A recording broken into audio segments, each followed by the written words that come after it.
Welcome to Corpse Club, the official podcast of DailyDead.com. I'm one of your co-hosts, Jonathan James, and today I'm joined by Bryan Christopher and Derek Anderson, and we're going to be discussing Prey. This entire episode is dedicated to the Predator prequel, and we will be getting into spoilers, but not right away, so if you want to hang with us, if you haven't seen the movie, we'll get into them in just a little bit.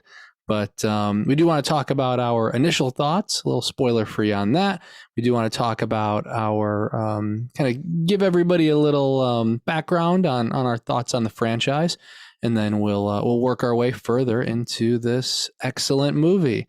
You know what I thought about it. This is, I think this is great for whether you're a fan of the Predator movies, whether you haven't seen any, whether you're only okay with it. But I'm curious because I don't exactly know offhand what my co-hosts feel about the franchise. If you only like the first one, if you're all in, I will say for our listeners, and maybe my co-hosts feel the same way, but we'll see. I'm okay with franchises that have okay sequels. Like, I love Hellraiser. Bryan, I know you do.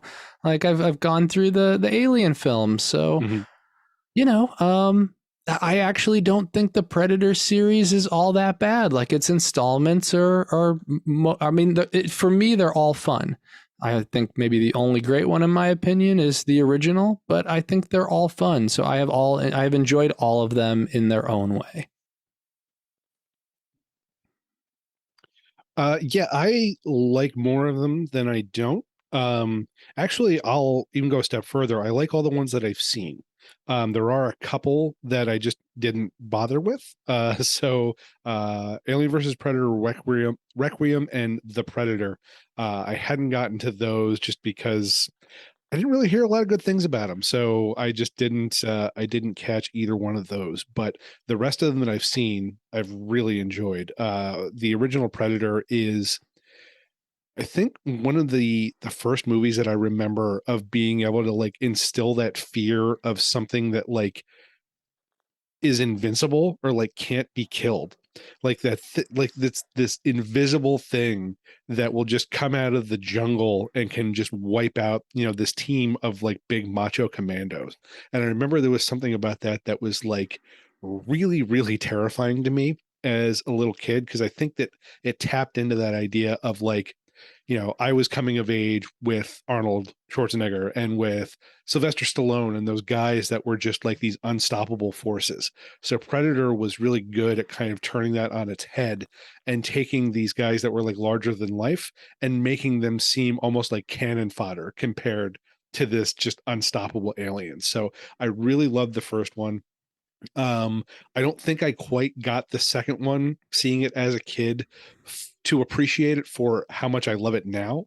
Like Predator 2 for me is like Predator meets Die Hard. Like, it's, when you have Danny Glover as just kind of like the beat cop role, I like the idea of like he is way out of his element, like even more so than these commandos from the first one. And the fact that, they kind of really play into that, like, how the hell is he going to get out of this? And so subsequent ones that I've seen have been really fun. Alien versus Predator, it's the PG-13. It's the one that kind of gets derided for being like the sanitary version. I love it. It's a lot of fun. It introduces some really great ideas. And it's, it's just, it's really well paced and I like it a lot. And then Predators is just insane. It's we're going to a different planet that is solely like a hunting ground for these predators to do their thing. So I do think, all the ones I've seen have brought something different enough to it to make it worthwhile. So yeah, the ones that I've seen have all been pretty enjoyable for me. Derek, how about you? I have a similar, very pleasant experience with the franchise, particularly the first film. And I've talked about this on previous episodes of Corpse Club, just thinking about kind of some of the gateway horror movies for me. And it always seemed like Predator was always on like AMC or TNT on the weekends growing up. It was always like that Sunday afternoon film. And for whatever reason, I remember watching Predator and Platoon like over and over and over. And they're, kind of like, those are very like go-to movies for me. And they're still probably like in my top 10 of all time, just because I saw them so many times growing up.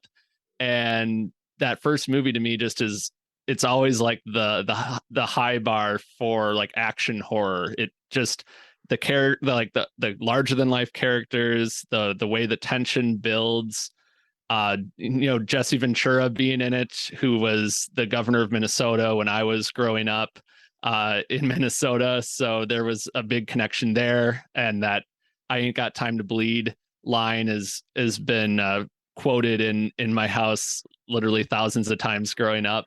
So it's a very kind of nostalgic film for me. And it was really accessible because like I was really into like the action movies, the war movies growing up and everything like that. And this was like something that combined those two different genres so well, and really like made you kind of, I don't know, it was such an interesting, like, the Macho Man characters that they pitted against the Predator. I thought that was just such a fascinating kind of way to do it. And then, the other movies, Predator 2, I didn't see nearly as much just because it never really was on as much. It didn't seem like on TV, but I think it's getting a lot more appreciation now. And I think I appreciate it more now. I just haven't seen it as nearly as much as the first Predator. And I think, out of the other ones, kind of like Brian mentioned, I love Alien versus Predator. That movie came out in 2004. I was in like middle school at the time. And I remember we rented that movie from Blockbuster, and that movie was so badass and was like everything like middle school Derek wanted in an action horror movie, kind of like, a very different setting. You're in like the Arctic rather than the jungle, but I think it like tapped into some of the stuff from the first movie as far as incorporating the action and the horror. And, you had Paul W.S. Anderson as the director. So, of course, he's got that very sleek action style. And I think it's actually a very like, that movie is kind of unpredictable because a lot of characters die off in like a very short amount of time. So it actually like really goes for the jugular right away. And I thought that there was such great action with like, there was a lot of cool like bow staff stuff in the climax of that movie. So like watching Alexa team up with like the Predator in that movie was such a cool, iconic moment. And it always kind of like made me root for like the Predator versus the Alien. So I really loved like like a lot of people I think were lukewarm on that movie, but that was just everything I wanted in an action horror film. So out of the rest of those, I mean, that definitely stands out.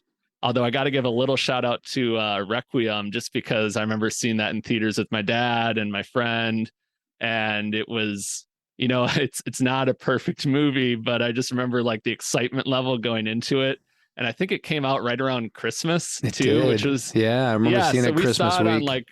We saw it on winter vacation. Like it just, it was more like the hype around the movie itself. And there's still some really like gnarly kills in that movie. And they actually like, I think they really like the ideas that they had, and like some of the stuff they did was, it's kind of, if you go back and watch it, it's kind of like, oh man, I can't believe they actually like, they went there with that scene. It's just obviously the execution of it and the lighting and everything was kind of an issue with post-production there. But why was that movie so dark? And and I watched a scene. Somebody had brought this up on Twitter. I don't remember who it was. I'm sorry, but somebody had brought up on Twitter the fact that like in the trailers and like the commercials, like they had the original lighting, like you could see it. So like in post, they did darken it, and to the point where you couldn't see it. People would complain at the theater. I remember going to my parents, like, I can hardly see it. People thought that their DVD or whatever was broken. Like, it was just a very strange choice, given the fact that there are kind of there's this incredible creature work that you can appreciate once you get rid of that. So I know that the movie isn't really loved that much, but I would love if we got a special edition and they lightened it up so that we could see it. Well, and I love that. I love the story of it. It's such like a simple but effective story where you have like the small Colorado town that's kind of becomes like the battleground for the aliens and the predators. And like it's like, yeah, I mean, you could do that story again and just kind of, make sure that everything is a little more visible and execute it, with the technology that you have now. And I think it would still be a really cool story.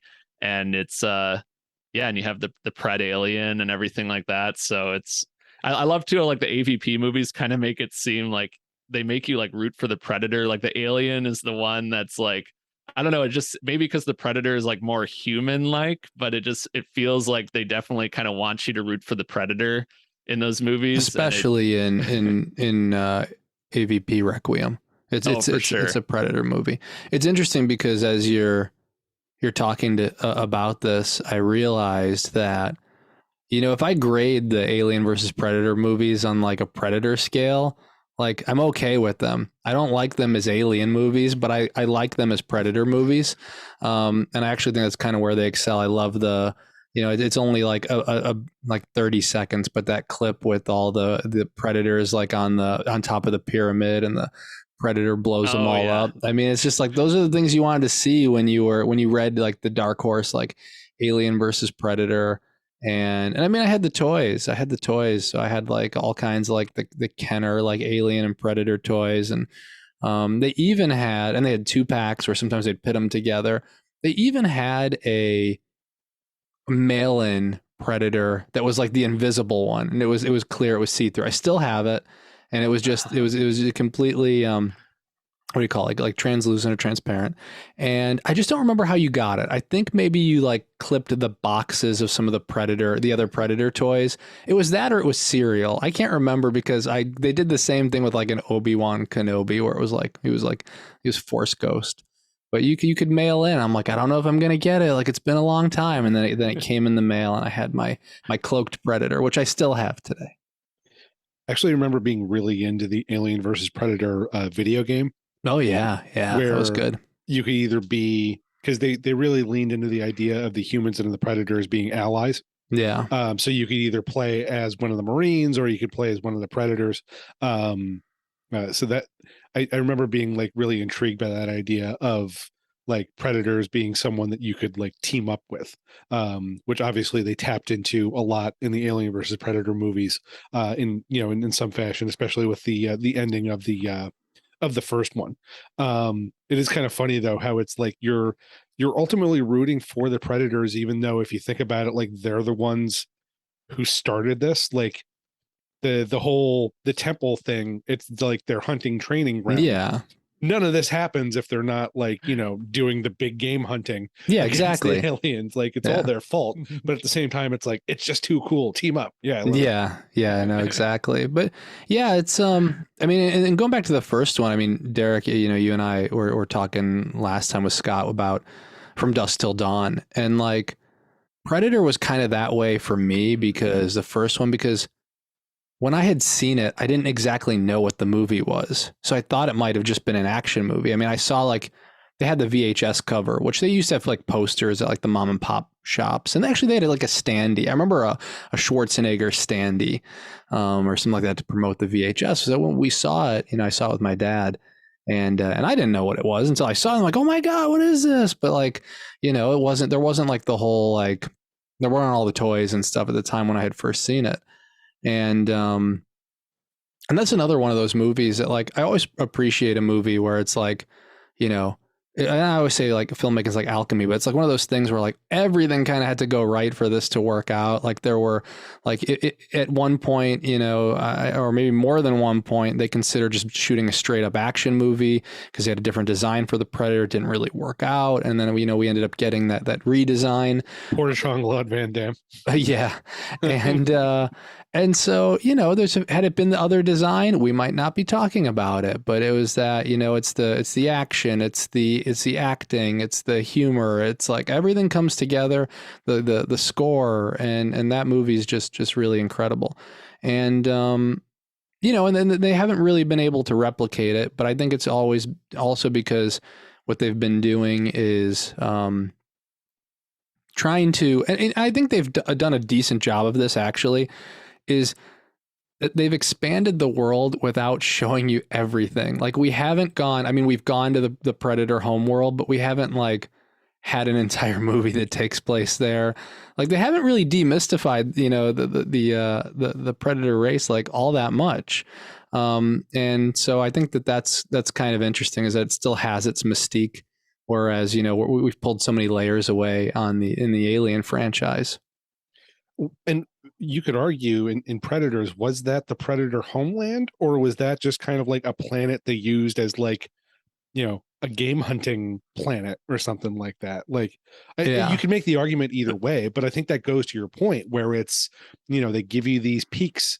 And, you know, I think part of why a lot of these movies still work is because they don't just try and replicate the first one. Yeah. You know, they've brought something different, and mileage is going to vary, I think, for every person, depending on, you know, whatever flavor they're bringing to whatever installment. You know, some people might like ones more than others, but I do appreciate the fact that like they've never really just tried to rehash the first one. Yeah, for sure. And I think that and I believe it's their homeworld, but also it could be another place. I was actually referring to in Requiem, the wolf predator, I think, you know, is in his little like house. This is right. It's in his little house, and then like goes into his ship, and it's like, I'm headed to Earth. I'm pretty sure that's the movie. That, or I dreamed it. It happens sometimes. But yeah, I mean, and then Derek, I know I jumped in and we kind of went all over the place, but I didn't get have you seen The Predator? Have you seen that one? What did you think, if you did? Yeah, I did see it. I did watch it on a plane, so not exactly the surround sound experience that movie deserves. And I think I remember, again, a lot of hype with that one. I love the cast that's in that one. And of course, you know, having Shane Black and Fred Decker as, you know, the creative team behind it, like it just seemed like all the stars aligned for it, but it just didn't have like that same magic, I guess, that the first one had for me. And I feel like that one, you know, they do something different with each movie. That one probably was trying to like pay tribute or kind of replicate that same camaraderie of the group of veterans from the first one.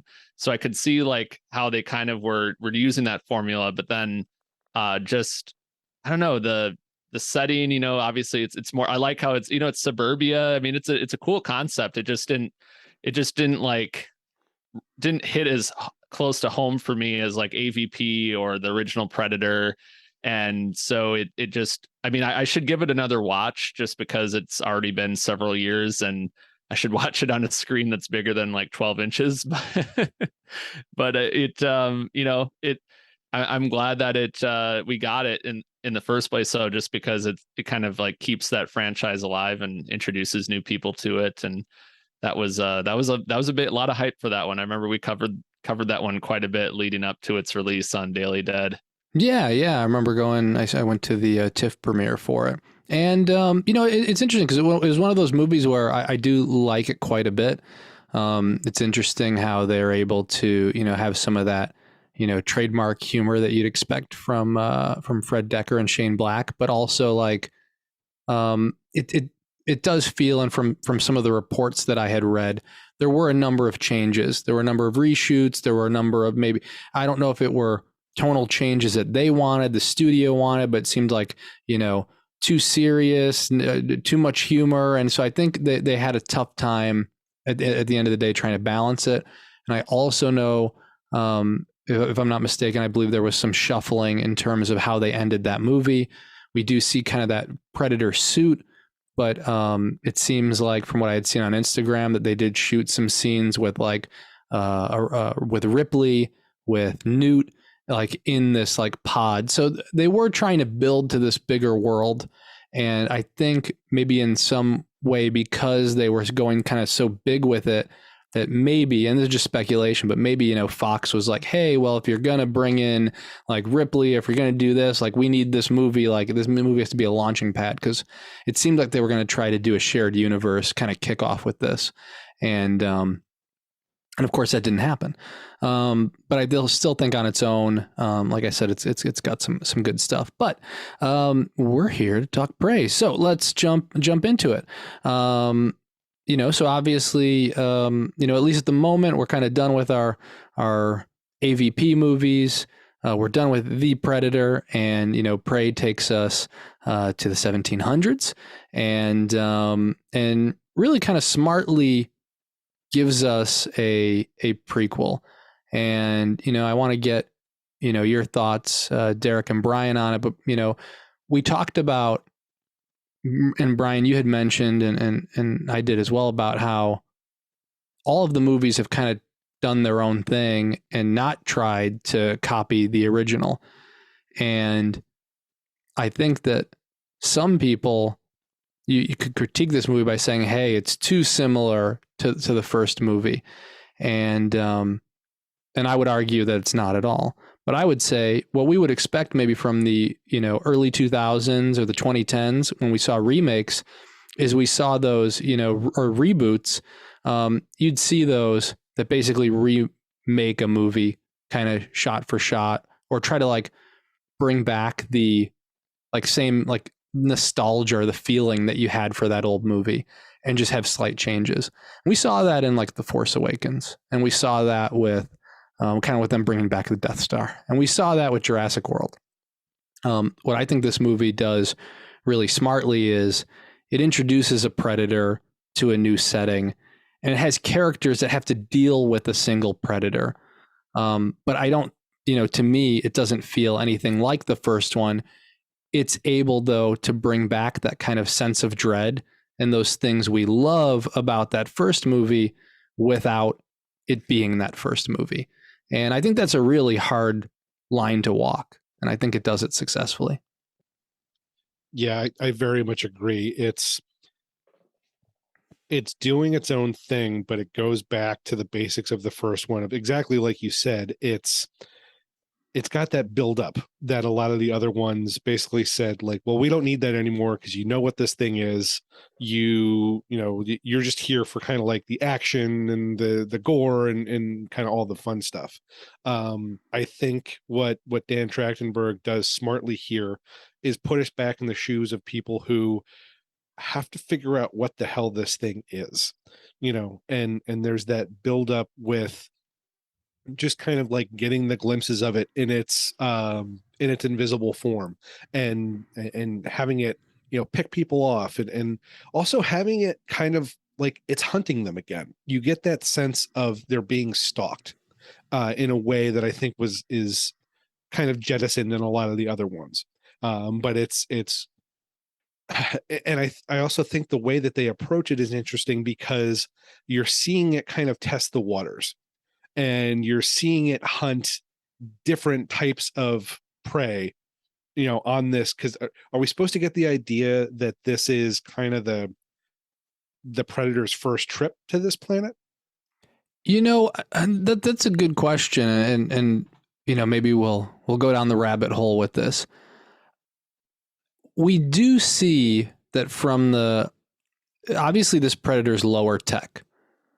And, so we know that, it's kind of, 200 and change, 250 years kind of before this race, encounters Schwarzenegger and then Glover in the sequel. So the tech's further back. I don't know if it's their first time on the planet, but this does seem to be a more inexperienced predator.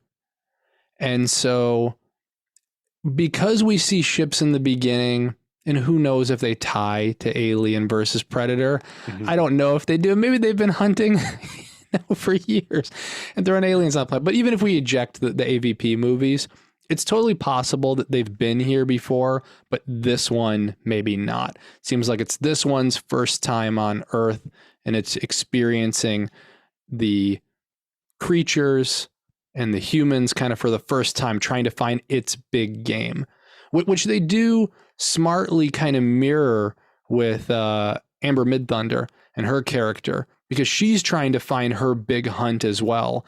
And so it does seem like the predator is doing the same. It works its way up from like these small things. It starts hunting. It picks its skulls up. It was like happy with with those first creatures, then it works its way up and it finds bigger game, and then it finds much bigger game. And I think that's a kind of a brilliant way to bring back that build up and that tension, because in the first one, it knows what it's doing. The predator in that version knows who it's after, knows it's after big game, and by big game, us or the Arnold Schwarzenegger's character and his team. Here, it's kind of the flip side of that, where part of the buildup is that it's working its way up the food chain a little bit, and so it gives Trachtenberg an opportunity to create that tension without making it seem like he's just doing the same thing the first one did. So I think it's a really good approach. Yeah, and I love too how this is in such a vastly different time period. I think doing stuff in that's so far removed from the present day, it just gives you such a different chance to explore like what life was like at that time. And I definitely got the vibe that this was this predator's kind of first time. It just seemed like the way the predator was dropped off by the ship. It was almost like they were dropping the predator off and saying, okay, it's time for you to prove yourself. And it's hard to gauge like an age for the predator, but it just had that vibe of like, okay, you're on your first hunt, and yeah, the kind of the way that it goes up the food chain throughout the first half of the film, even before it encounters any humans. It's kind of interesting how they give you little like hints, and they leave it very ambiguous, as they do with many predator stuff in these movies. But it feels like it kind of felt like it was almost like a time for that predator to prove itself on Earth. And it's interesting, but it's interesting just seeing it in this setting, and how it's you're kind of just learning about the Comanche way of life at that time, and then spending a lot of time with these characters before they even encounter the predator. Which felt similar to how like the first Predator movie, you spend a lot of time with that group of guys before they encounter the predator. I mean, they go on an entire mission that's separate from anything to do with extraterrestrials, like before they even encounter it. So I feel like both movies do a good job of like, we're going to give, kind of ease our way into this. And then, by the time that first encounter happens, you kind of feel like these people a little bit, which is nice, rather than just kind of, jumping into it right away and being, even though we know it's all going to get to that point at some time in the movie. Yeah. It's you brought up, we were talking about the age, and I actually think that, if you, and I one thing that kind of points to me that this predator is super inexperienced and is kind of a younger first hunter is, if you look at the original, the original 80s Predator, like, he doesn't think it's going to be a fair fight with Arnold, so he kind of like takes off some of his armor, right? So it seems like, he's really like, he is the first predator they run into, like I said in the original, he's a seasoned hunter, right?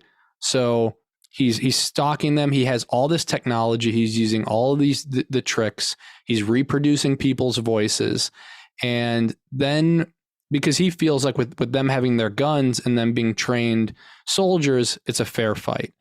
When he sizes up Schwarzenegger and Schwarzenegger has no weapon, he's like, no, I'm not going to, like, this has to be, like, I'm a hunter. Like, this is what I'm here for. And I do feel like we're seeing a more experienced and, what do you call it? A more skilled hunter, right? He knows how to hunt. He knows how to keep himself at a distance. He heals himself, but they were also like mowing down the forest with machine guns. And in this one, this hunter makes a lot of mistakes. He cuts himself up. I do see him kind of like experimenting with, doing things we wouldn't have seen the other one do, like skinning the snake, right? We can see him fighting the bear, which was probably a big mistake, right? To fight him by hand. And so we do see this, to me, this predator seems like it's definitely less skilled. it definitely is fighting a little more emotionally, and it's also willing to like break it kind of what we may have considered the established rules.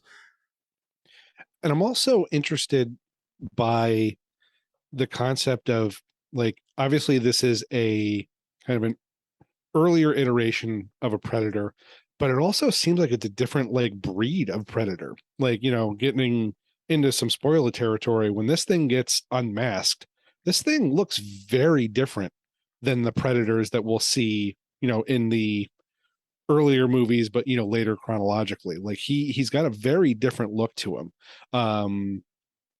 And so I'm also wondering, like, does that play into, because we find out in some of the different sequels that there's different breeds, and there's warring factions of predators.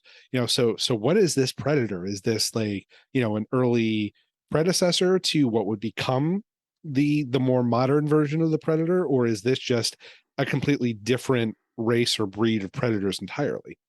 Yeah, that's an excellent question. Yeah, I mean, I wonder, like, over the 200 years, did they genetically modify themselves? Was it, like I said, is it a different different race? Yeah, I don't like I said, I don't think there's enough. They don't give us enough information, at least in the movie, for us to know. I think that And I would say I don't want it. Like I'm glad they kept it vague. Like it just raises, it raises a lot of interesting questions, but they didn't, I'm not saying that as a detriment to say, like, I wish they would. Oh yeah. Yeah, for sure. But I like what the and I know that I would give a shout out to Studio ADI, because they have done the work. I mean, they've done Alien 3 and up. They did the Alien versus Predator movies. They provided a lot of the Predator effects, and they did an excellent job with this one as well. I think one of the things that I really like is that they were able to give this predator a lot of the same weapons and a lot of the same look, but they really smartly brought it down, trying to figure out what it would look like 200 years earlier. So we see the cloaking tech. It isn't as good. You kind of, as it moves, there's that like kind of like little red. We see that little red where it kind of shows what's going on. So the cloaking tech isn't as good. It actually kind of reminded me of the same tech from the Invisible Man, like the 2020 version. Yeah. Where you can see, like, the idea is that it's you can see the tech that's causing like the refraction to make it look like it's invisible. There was kind of a similar feel to the way this was working. Yeah, I agree. Where if you kind of paid attention, you could catch this one a little more easily. Obviously, the helmet's completely different. It's got obviously it's tech inside. It's got a bone outer case, which is interesting, because you could say, hey, well, I think one of the things to ask, and we don't need the answer for, but like, what did they hunt? Maybe this isn't its first time, or maybe it was given as a gift. Maybe they all wear these now. We don't know.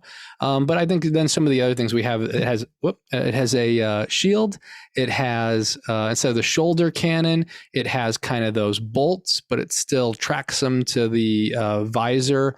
It has the net that we've seen, but instead of the net closing on its own, it's attached to this orb. So they were able to take a lot of the same tech that we've seen, but really change it up in interesting ways. Yeah, you mentioned it is interesting how the targeting technology that it's embedded like in a skull that it wears, which is like the shape of a predator head.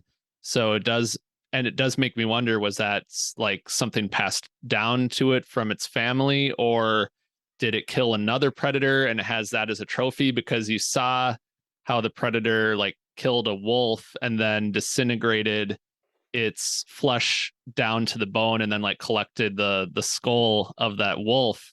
So it kind of makes you wonder, like, where that came from, and maybe it is like implying that there is some fighting between different predator groups. But it's I love the design of it. I think Dane DeLigro, who played the predator in this one, did a fantastic job. Just it's not an easy task at all, and there's been so many great Predator performances through the years, going back to Kevin Peter Hall in the original Predators. So I think it's such an iconic character that people maybe kind of it doesn't get the attention it deserves all the time, like a Jason Voorhees, for instance, or a Freddy Krueger. But like, there's a lot that goes into playing the Predator and bringing out its personality without giving away too much. And I think that they really did a good job of that with this one, and really kind of teasing some things, and giving you a sense of how it operates, and how it kind of feels like it is over its head, and underestimates Naru at the main character. So yeah, I like how they kind of approached that, because I think the less is more, but not too much less is the way to go with Predator, and I think they did a good job of that. I do also appreciate that they gave the Predator a different kind of physicality in this one. He's a little bit more lithe, like a little bit more slender. He's still huge. He still towers over everybody, but he doesn't have that same kind of like muscular bulk. Like he's clearly strong, but he's more like he's a little bit more wiry than the Predators you've seen in a lot of the other entries. And I think that works really well as kind of like a mirror and a parallel to Naru, who is also similarly a little bit more of a slender protagonist, which I think is probably a good segue into just how fucking awesome Amber Midthunder is in this movie. Like, she is so great as the lead character, and just brings so much kind of different elements to the role. Like, I think one of the things you could argue about a lot of the Predator movies is a lot of the protagonists are fairly one note. Arnold Schwarzenegger is Arnold Schwarzenegger. Danny Glover even is, just kind of like the he just plays the thing as kind of like put upon and weary the whole time. But I think, Amber Midthunder is bringing, just like layers of vulnerability, but also strength. And, obviously we have the we have the incels coming out of the woodwork saying like, well, how could this like tiny untrained person possibly take on a Predator? And I don't know what they were watching for the first third of the movie, where they were like not subtle at all about showing that she is trained, and she's kind of been building her way up to this the entire movie. But like, yeah, is some of the stuff like blind luck that she gets through it? Yes. But that's kind of the case with anybody who goes up against a Predator. Like, you're going to have to be lucky in order to come out of this thing with your life. So, I like that there's a mix of circumstance that helps her through, her own preparation, her own evolution in terms of being a warrior, and kind of like realizing what her strengths are.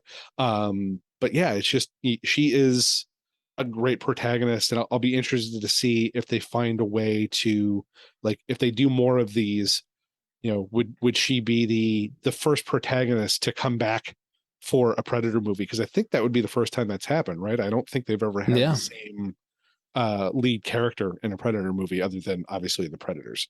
Yeah, that would be a first. And yeah, I mean, I've seen, and I'll talk about it for a minute, it's exhausting, some of the social media comments from people on this. And it's like, and rarely do I make definitive statements, but like, if you're complaining about how she takes down a Predator, you didn't watch this movie.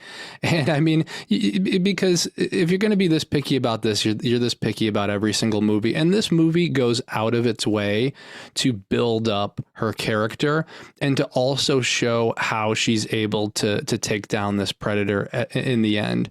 And I thought it did it rather smartly, because we see her training, we see her stumbling, but getting progressively better. We see that she has, some, troubles with, tries to figure out the axe, and, she adds the rope to it so she can pull it back. We see her not hitting the rabbits at the start, and then she's able to get them all. So we do see her leveling up. we do hear from her brother that she's capable of, that she almost took down, what was it, that lion or that The cougar. the cougar, yeah, on her own. And so she almost did it. She knocked herself out, but again, she is still learning. And also what we have is, it's not just her in an open area with a predator that's fully cloaked.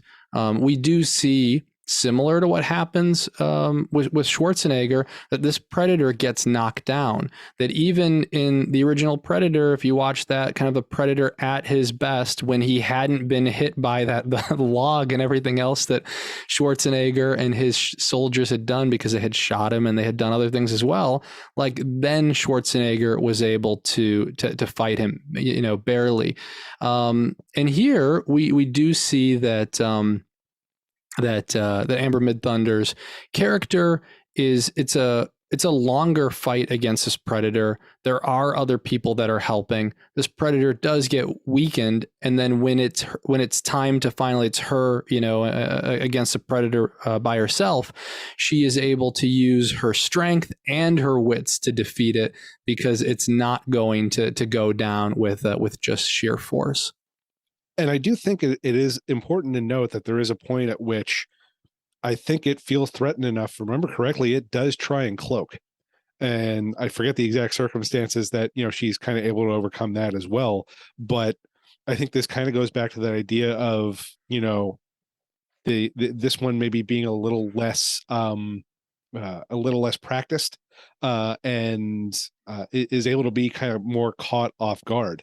But even with trying to cloak itself again, Naru is still able to overcome that as well, which, I think kind of even gives her one up on Arnold in this case. Yeah, and he even kind of he underestimates her. The Predator does multiple times through the movie, which I think again also kind of smartly echoes what her own tribe and her own the warriors there. They don't want her to be a part of them. They say that she should be cooking. They underestimate her skill, and we see multiple times where, and it always. I always find it interesting because you see these movies and you're like, yeah, they could have just killed the hero right there. They could have shot him. They could have done this. In this case, there's actually like an in-world reason for why the Predator is not picking her as a target. There's that scene where they're kind of in the where it's taller grass. She had ran away. There's one of the other hunters with the arrow, and it aims its bolt at him. She's trapped. And it lets her go. And there are other scenarios as we're watching where she is available. She does have a weapon. It can target her. It chooses to target what it feels like are the bigger threats, incorrectly assuming that she is weaker. Yeah, and it's one of the things too I really appreciate about the movie, and I gotta give a shout out to my friend Zach, who I watched this movie with. Still doing our Tuesday Movie Men weekly tradition of watching a movie, and he had mentioned that other than the kind of a few brief scenes with the Predator early on, like we almost never stray from Naru's viewpoint. Like she's always the center focus of the story, and it would have been really easy for like Dan Trachtenberg, the director, or Patrick Asen, the screenplay writer, like to go follow her brother, like when he goes off, because people are always kind of coming in and out of the story, but it's always she's the main focus. So we spend so much time with Naru, and it's her story ultimately, and we kind of see how, and it really pays off because we do see how her skills change throughout the movie, and they improve, and her weapon is improving, and she's always adapting. And it's really cool that they never like took the focus off of her character to like, oh, go to the French fur traders for like a few scenes and then go to her brother. Like she's always like the central focus. And because of that, we get to see like, oh, like all these pieces come together throughout the movie. And, we see how through trial and error and like adapting to what she sees from the Predator, and also surviving all these close encounters where a lot of people around her are killed, and learning from their mistakes, like she's able to kind of become the ultimate warrior against the Predator by the end of the film. And that's, kind of going back to like how she sets the trap in the muddy bog with like the quicksand, and noticing how the tracking targeting system on the Predator skull operates and things like that. It's really cool how they kind of put all these little breadcrumbs throughout the movie, and then by the end it all comes together, and it just feels like really organic and streamlined, and like it never feels like the movie is treading water. Like it's always like got a really laser sharp focus throughout the whole thing, and that focus is on Naru. Yeah. And one thing, I didn't see him in the movie, but this was basically filming in Scott's backyard because it filmed in Calgary, and he's not on for this, but I do want to say the cinematography, and that's Jeff Cutter who's responsible for that cinematography, and the locations that they chose, they're beautiful. I love some Marvel movies, and I love my Star Wars movies, but you can't beat real sets. Of course there's CG here, so I'm not saying there isn't. You can use CG to enhance things, but and I know that also during COVID, Marvel had to rely more on shooting in what do you call it, kind of more on green screen or blue screen.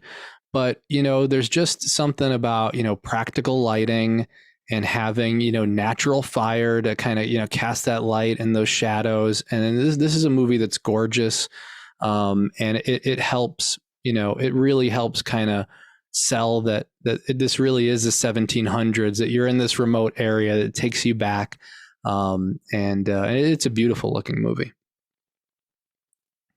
It really is, and I'd hope that it may be like 10 years from now when it's the 10-year anniversary, this gets like a, because it's on Hulu, and which is amazing because a lot of people can watch it from, the safety and comfort of their own homes.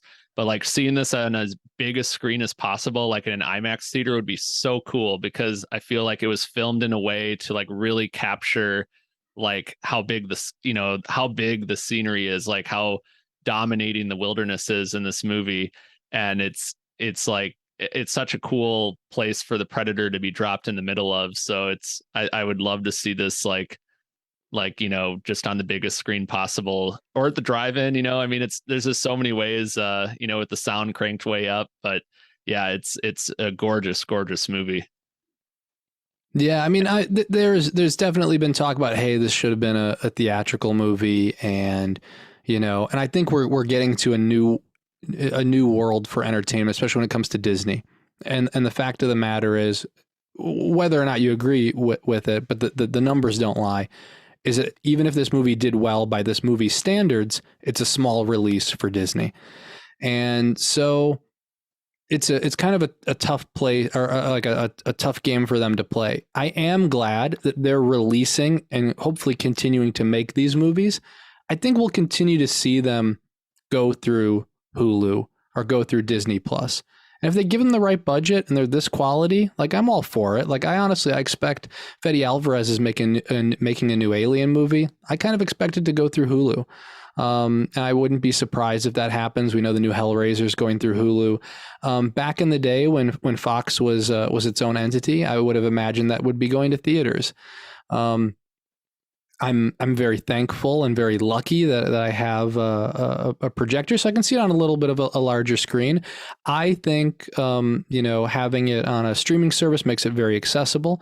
I also, though, think for people that want to see it on the big screen, I think some of these movies do kind of offer a better presentation, that do a limited engagement. Do a one night thing like those Fathom events, but don't do a Fathom event,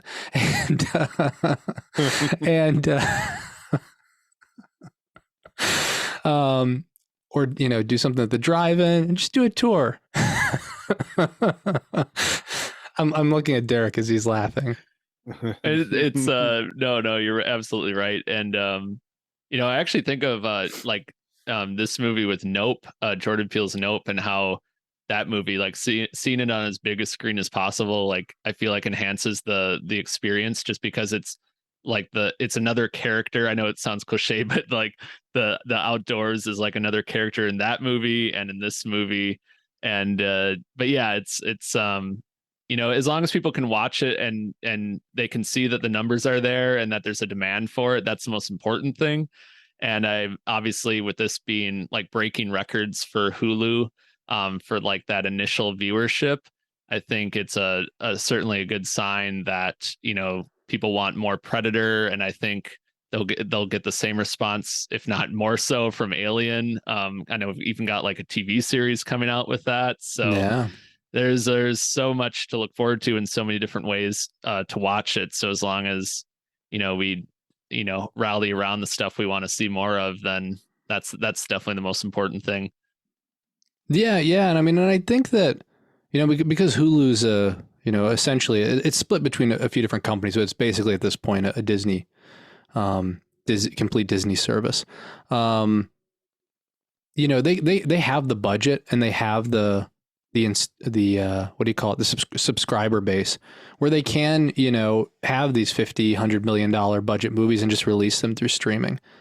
And I guess that's you know, we can have other final thoughts, but I do want to talk about, like, because we've been teasing a little bit about the end, but I mean, there's clearly like that mid credits little scene, like we do see the drawings of like the three Predator ships coming back. So even though they don't do and I'm glad, honestly, I'm glad they ended it the way they did, where it's a complete movie. So it's like, if I never make another one, this movie starts and stops and it's a full experience. But they do tease that, hey, these Predators are probably going to come back and pick up this Predator's body.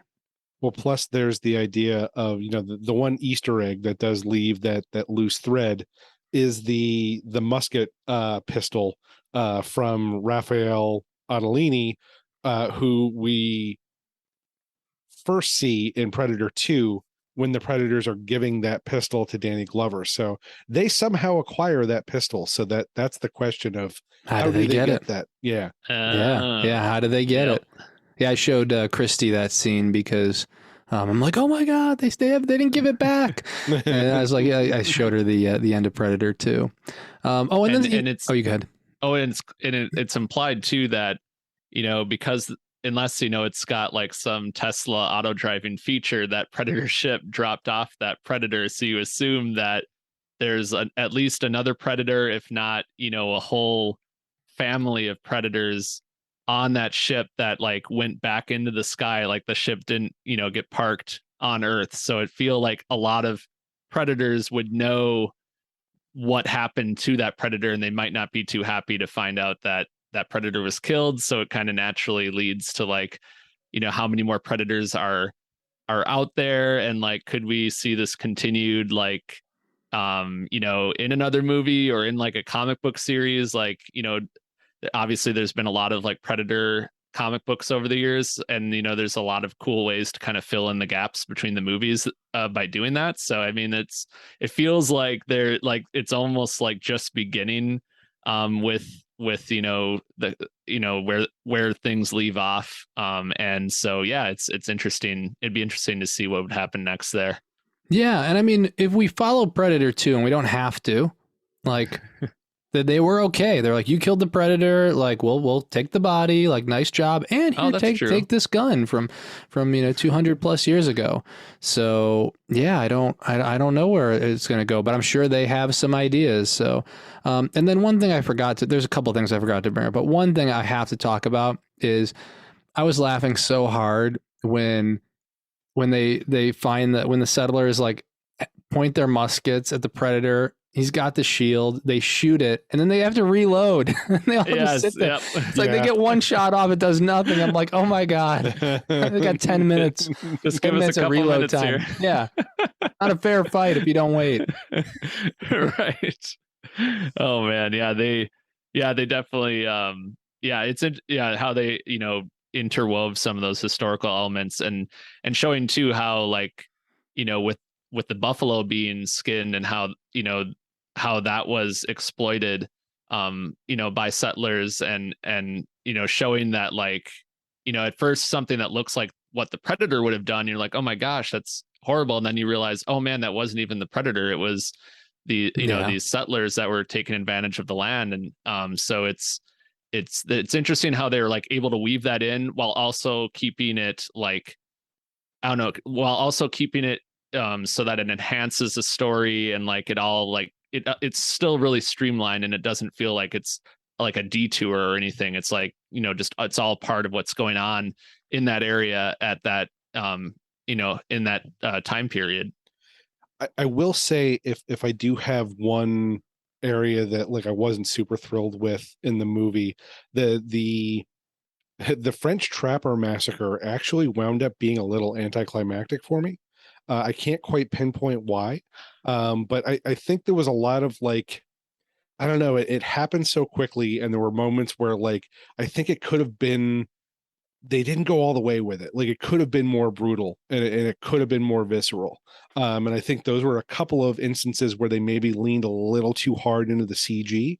I don't think it wasn't awfully done or anything like that, but it was just if there was one area that I thought was a little weak, that one I think was it for me. Maybe partially because like I kind of like I wanted that so badly to be like the big gory like climax of the movie where these douchebag French trappers are just getting annihilated, and maybe it just wasn't violent enough for my taste for the hopes that I had going into it, but it didn't quite it wasn't quite as satisfying as the rest of the movie was. Yeah, it's interesting because I would say for some of these scenes that they did pull back on the gore. Some cases like physically pulled back, like you would have expected in other movies that they would kind of zoom in and focus on that, and here it is more of like a background kill. We also do see, I think that some of the first kills with the first hunter to get killed, I think is an off-screen kill. So yeah, that was interesting. I think as you kind of mentioned it, maybe too that fight kind of ends on a whimper, and that's probably part of the problem with the settlers. And that's that bomb, those 3 bombs that kind of go off. There's no real visual for that. It's a high level, and we see a pulse, but I actually don't even know how it works. It would have been kind of cool to see it. So I do think there is probably something more that could have been done there. And maybe this is one of those scenarios where they, it was, that scene was maybe played with a little bit, after they had finished filming. And so that's why they decided to do that shot. And that's the way it worked that way. But I agree with you. I didn't really think about it that much, but I think in that piece in particular kind of ends it the way it does. But it can't be a bomb either, because it couldn't have been this epic explosion to some degree, because you needed that settler to get away that she uses as bait. So I understand from like a story perspective why it may have seemed that they were kind of stuck a little bit there, but I agree with you. Yeah, that was a moment too where I was like, I couldn't, and then the way the camera panned out in the distance, I couldn't quite tell, like, was it going to be I almost thought it was like an implosion, because I was I thought like it's like when a firework like just fizzles out right before it's supposed to explode. I just didn't know, like, was it supposed to do that, or was because there was such a buildup with the fur trappers looking at it, like, and it's humming, and then you're just like, oh, this is going to be huge, and then and then just nothing really happens. So that was kind of like I was expecting an exclamation mark there, and it just was more like a ... But it was I at least thought they did some cool stuff with like the bracelet and like that, like just cuts your head off, like guillotines you, like 360 style. I thought that was kind of fun how they use, they got to use that in a few different ways. And obviously the net is that's a haunting visual. So you gotta have the net. Definitely. But yeah, they could do such a gory, like really practical effects heavy, scenes with the Predator in the future if they really want to go there. So I'd be curious to see if they do another one, if they're allowed to kind of, push the envelope a little more with that, because obviously they can pull it off. Well, I wonder if they were maybe hitting some budgetary constraints with that. Like maybe they had some grander ideas than what they could ultimately pay for. Yeah, and I definitely think that's a possibility. They were going with something, because like this had been, the interesting thing about this is that this had been a stealth movie. Like they had announced that they were making a movie, Prey, for Fox, but nobody said it was a horror sci-fi movie, and they never said it was a Predator movie. That started to leak maybe around the time the pandemic started, so maybe 2020 or around there. But anyway, but before that, we knew that Dan Trachtenberg was working on this movie. We just didn't know what it was. And then I also think because The Predator carried a bigger budget and didn't do as well, I can imagine they were like, yeah, you can do this one, but you gotta do it for cheap. And I don't know what the budget is for this one in particular, so I'm just speculating. But yeah, I mean, Dan Trachtenberg, it's been a little bit since he did his first and last feature. Before this was 10 Cloverfield Lane, which I loved, and he also was able to take a franchise and create a sequel that was nothing that you were expecting, and still really, really awesome. And so it's really cool to see what he did with this. I hope that he's back for a sequel here, but I think anything that he wants to make, I will be in line for. No, now that you mentioned 10 Cloverfield Lane, and I'm like, oh, such a missed opportunity to tie together the two universes. Like, oh, it's actually a Cloverfield and Predator movie at the very end somehow. And there you go. I am very glad they didn't do that. Thank you, Brian. I mean, just back when everything like seemed to secretly maybe be a Cloverfield movie. Yeah. Back in those days, it would have been yeah, that was an interesting experiment. There's a couple movies. Well, what was the Cloverfield Paradox? Was that one? The one that they released on Super Bowl Sunday. Yeah, and I watched it. But it wasn't a Cloverfield movie, which is interesting. Like it was another movie, and they converted it. And they were gonna do it with something else. My brain is all what do you call it? I don't have all the data anymore. My hard drive's full. Life, was it? That no, movie? No. Okay. There was another movie they were going to release as a Cloverfield movie, but I think when Paradox didn't do well, they kind of scrapped those plans. But anyway, yeah, I mean, I think we've kind of talked through all of Prey. If you haven't seen it and you just heard us talk through all the spoilers, well, go watch it ASAP. And if you have seen it, I hope you liked hearing our thoughts about it. And this is not a movie that spoilers are not going to ruin this. No, not at all. It's a joy to watch. I am excited to rewatch it. I think Mixtape Massacre Freddy, I think he mentioned that this is like his 5th time watching it now, or at least I had seen it on social. So maybe he's on 6 or 7. But no, it's cool. I'm excited to rewatch this one over and over again. A couple of things that I wanted to call out regarding the movie is that there is a Comanche language version. This is the first big budget picture to do it. It is a setting that you have to find on this movie itself.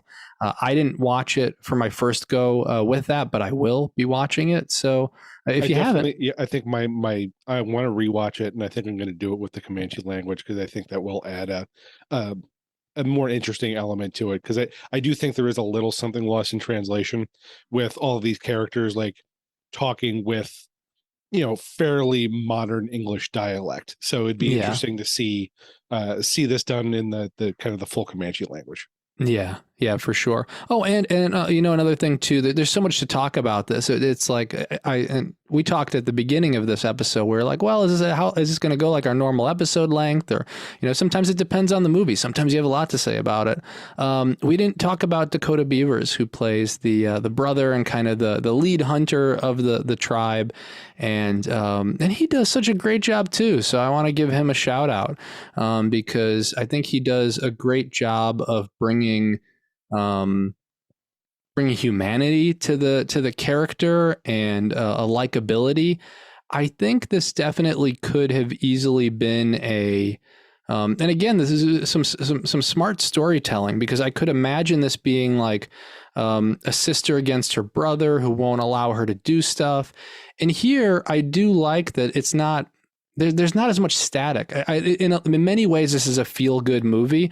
Sometimes you need that. I think it's nice to see in this movie where it is like the brother's like, hey, like I'll bring you on the hunt with me. Hey, she should be here. He comes up with excuses to kind of tell some of the other hunters, hey, she can help, with the medicine and stuff. But really, he's giving her chance to hunt. And then as we get towards the end, also giving her shot to take out the predator. So I thought it was a great character and a great performance. 100% agree. Also, a shout out to Coco, the very good dog. Oh, yes. We didn't talk about that. There's so much to talk about. Oh, man. Which apparently I was reading an article that, this was not an actor dog. Like, this was not a trained dog. So they had to shoot a lot of stuff with this dog, which was, just this very like exuberant, happy dog, but not like, trained to like hit her marks and things like that. So apparently Trachtenberg had to do a lot of creative editing to get the performance that he did. But I thought it came together really well. Yeah. It was good because, and again, it's a feel good movie. I thought the dog was going to die so many times, and the dog does not even get hurt. Like, no, good besides the tail in the beginning, yeah. but it was like it was a flesh wound, but no, it's and as I'm talking about it, like sometimes you don't want a downer, you just want a feel good Predator movie. But don't worry, because plenty of people die in it too. Yeah, that too. Yeah. Yeah, I would agree with that. And I think in that way it does harken back to the original, where as dark as that movie can get and as many people die in that movie, like it's still a very fun movie. Just like the way Carl Weathers and Schwarzenegger and Bill Duke and Ventura and how all those characters interact with each other. And I feel like we get that same vibe in this movie. So I feel like there's a lot to enjoy, and I can see definitely the rewatchability factor for this movie, because it's something, sometimes, there's a lot of doom and gloom, horror stories and that are very, very good. But don't have the highest rewatchability factor, and I think this is right up there for me with like the first Alien versus Predator and the original Predator is like something like you can go back and have a lot of fun with and still get that really, really good emotional story. Yeah, this one's great. So I don't know if it's a surprise that I knew I was gonna like it. I didn't know I was gonna love it. And that's the surprise, and that's what I'm happy about. The other thing I wanted to call out is if you want to see more Amber Midthunder and you want to see her kicking ass, watch Legion, because she's in Legion and she's really good in it. So the show is, for those who want a little more context, the show is based on a character in the Marvel universe. And a villain, a hero, it depends on who you are and what you think. But anyway, it's in the X-Men universe, and it's a fun show. It's Dan Stevens is the lead character, and she is one of the supporting characters who is, spoiler alert, also has a mutant ability. So and I will also say that Noah Hawley, who created and ran Legion, will also be running the Alien series coming out in a couple of years. So do we maybe also see Amber Midthunder going against a xenomorph? It could happen. It might be like, she might be like the new Lance Henriksen. We just gotta get her into the Terminator universe. Yes, the trifecta. Yeah, her and Bill Paxton will be in good company. Yes. Yep. Oh my gosh, yeah. Okay, well, with that, this episode has come to a close. But yeah, I hope, like I said, I hope our listeners have enjoyed Prey as much as we did. And if you haven't seen it yet, I hope you enjoy it. We want to thank Brian, our engineer, for helping us out each and every episode. And as always, we want to thank our listeners, including those of you who have signed up for a Corpse Club membership. We're here recording thanks to you. Make sure to visit corpseclub.com to check out our latest episode and our backlog. You can sign up to become a member. We have Corpse Club shirt, pin, membership card, and you can pick an episode topic. You want us to do an entire episode dedicated to Alien versus Predator Requiem. Some of us will do it. Can't promise all of us. I'll be there. Don't forget to rate and review us on Apple Podcasts. Every rating and review really does help. You can find us on YouTube, SoundCloud, Spotify, and all of your favorite podcast providers. If you want to get in touch, you can reach out anytime. We're at contact@corpseclub.com. On Twitter, we're at Daily Dead News or at Corpse Club. And on Instagram and Facebook, we're under Corpse Club as well. Thanks again for listening. And until next time, stay scary.